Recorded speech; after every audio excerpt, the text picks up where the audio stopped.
He hated breaking a promise, especially when breaking it would leave his wife and child widowed and fatherless. The soldier had promised he would come home, but he had to make a decision, and decisions have a price.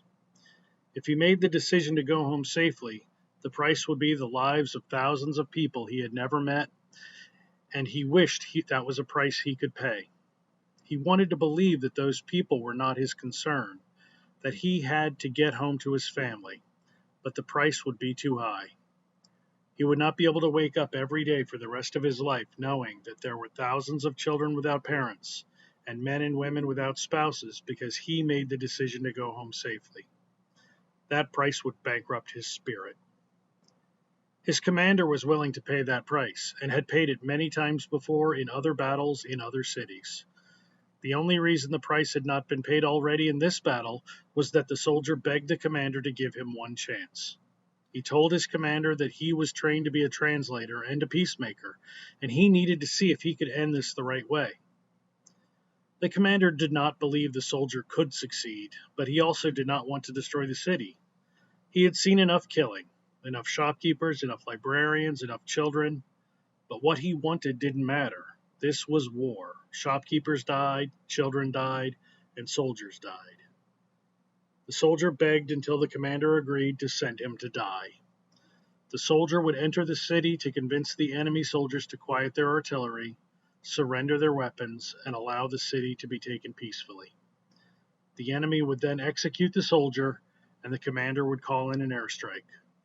By this time tomorrow, the city would be rubble, and by this time next year, the blood of these men and of everyone that died that day would be forgotten, and the commander would move on to another city and another battle.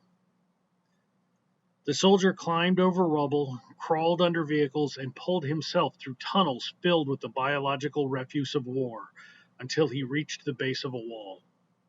The ground shook so much from the artillery raining down on the city, it made him feel like a plastic football player on an old electronic football game, being pushed about as if he had no control over his movements. Dust, noise, and fear waited with him on this side of the wall. Bullets, blood, pain, and death waited on the other side. The soldier waited for a moment he hoped would come before he lost his courage.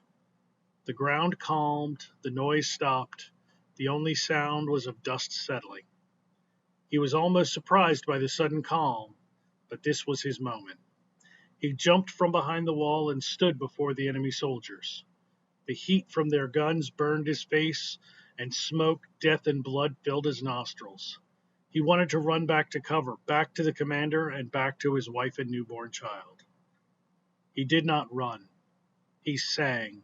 He sang loudly and he sang well. He sang a song that was also a prayer of peace and love, a song that all of the men on the other side of the wall knew well. The enemy soldiers did not hear it at first, and it would not have mattered if they did. No one can say how many bullets were fired, but it was many. The bullets were fired from guns of men who did not often miss and did not often let their targets live. He felt the bullets enter and he felt them leave. His blood poured out and he dropped to his knees in pain. The world grew cold and all the colors turned gray. He wanted to lay down. He did not lay down. He sang. He sang loudly and he sang well. He sang a song that these enemy soldiers knew from sitting on their grandmother's knee. The enemy soldiers stopped firing. They feared that this was the beginning of the final attack and did not have time for this singing madman. They knocked him over, kicked him, and told him to be quiet. He was not quiet. He sang. He sang loudly and he sang well. He sang a song that was not to be sung on a battlefield, a song that was sung at weddings and birthdays, a song of joy and hope. It was not sung at funerals. The enemy soldiers stopped and heard this song and saw this man. They knew the enemy bombers waited to destroy them, and the innocents in the city were their only shield, and even that would not protect them for long. They had already died in their hearts long ago, and now they walked through the world as dead men do, without fear, without compassion, and without love. The soldier sang his song, and these men remembered what it was like to live. They remembered what it was like to be a shopkeeper or a librarian or a child. They remembered what it was like to love and show compassion. The enemy soldiers quieted their artillery, turned in their weapons, and allowed the city to be taken without resistance. The man was taken to the doctors in the city, fine doctors that had honed their healing skills against the stone of war. There were no doctors in the world that knew better how to keep death away. The doctors knew their lives were spared because of this man's sacrifice. They did all that anyone could have done to let him live. He did not live. At his funeral, the whole city sang. They sang loudly and they sang well. Thank you. That was Warsong.